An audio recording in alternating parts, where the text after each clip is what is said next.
ดีมื้อนี้พาพี่น้องมากินก้อยขมๆมื้อนี้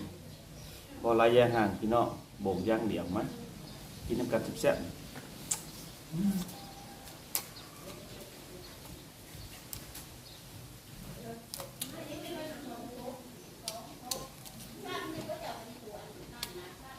ทุกรส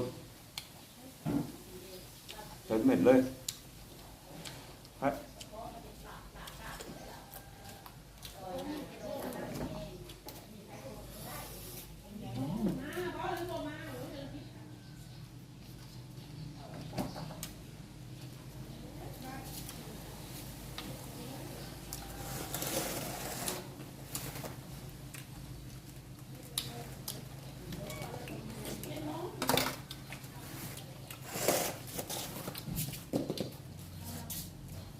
อากาศหนาวโซซัมเมอร์ฝนตกว้าวตกหนาวจนจังหน่อยอยู่เชโนน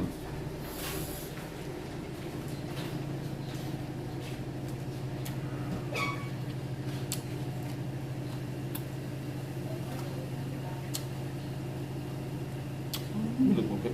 หลุดหมดเจ๊งหน่อย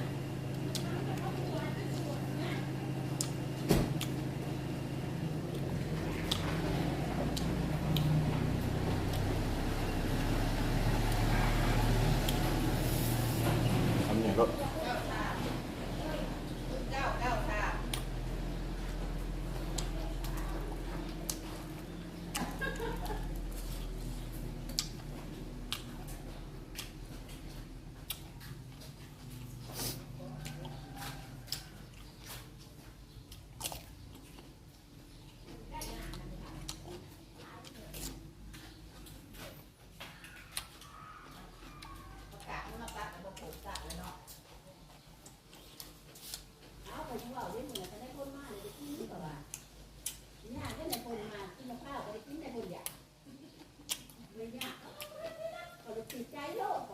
ติด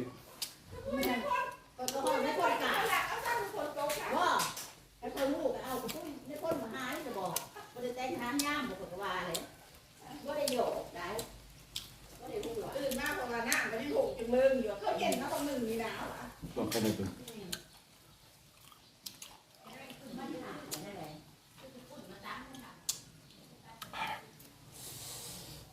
เฮ็ดขนาดรวม3 หมัก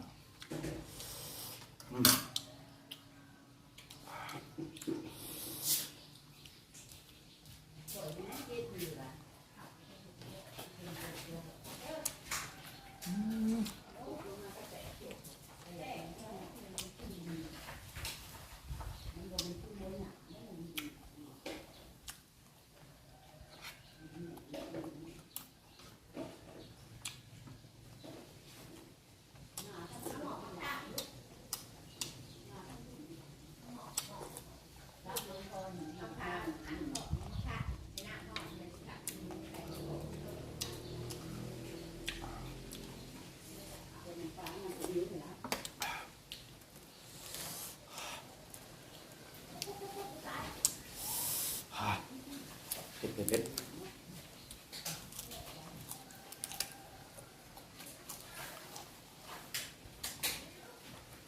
พี่น่ะ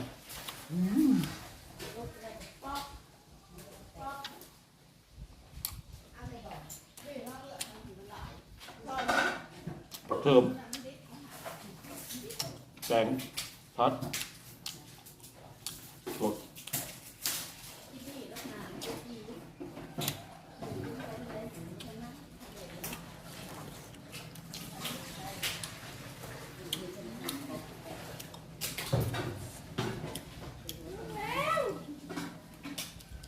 ปิ้ว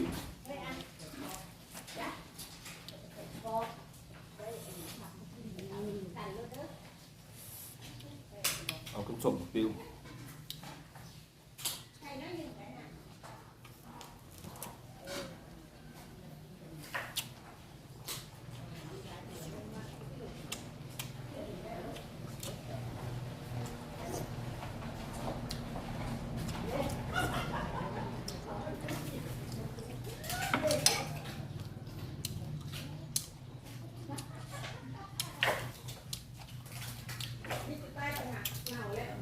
แป้ง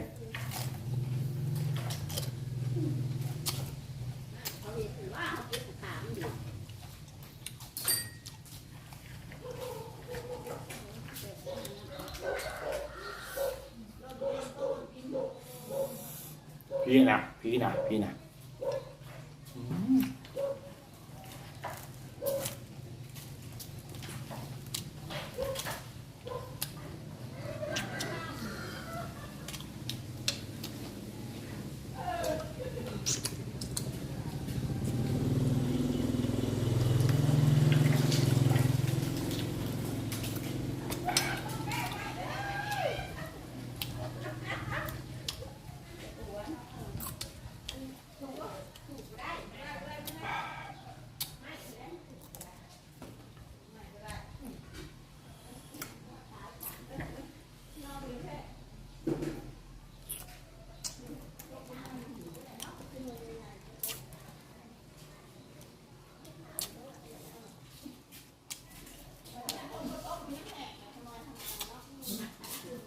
เอาข้าวเมียนให้แม่นะแม่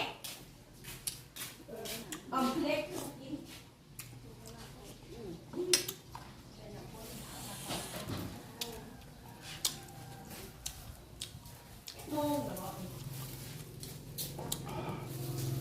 เผ็ดขนาดป้าโต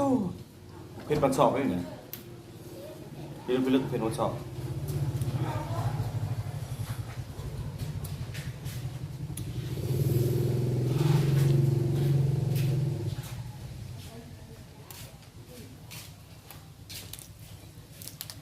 กินผู้เดียวคือกินอยู่ง่ายอย่างนี้อันนั้นแล้วกินกับตัวละ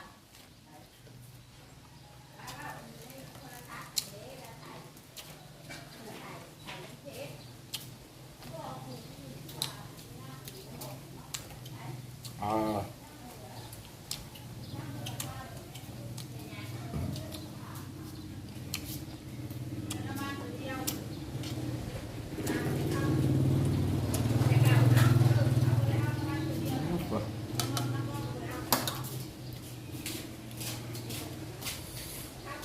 เย็นมันเนาะ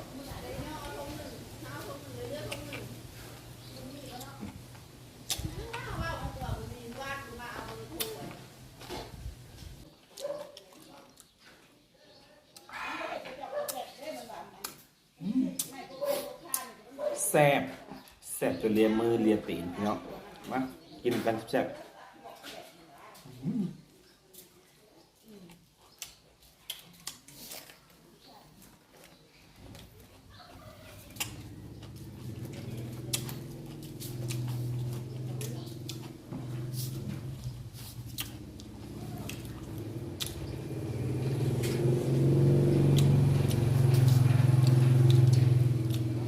ตัวละก็บอก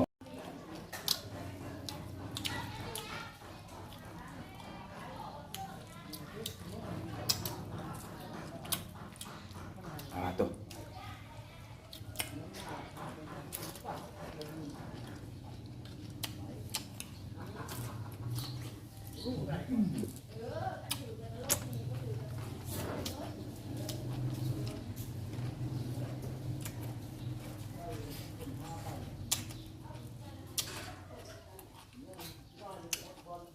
กินเพื่อก็แซ่บจัง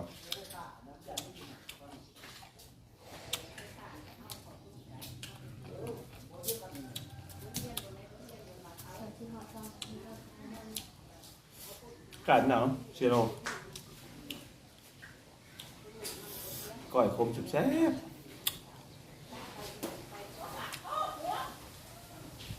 ดูดบานนะ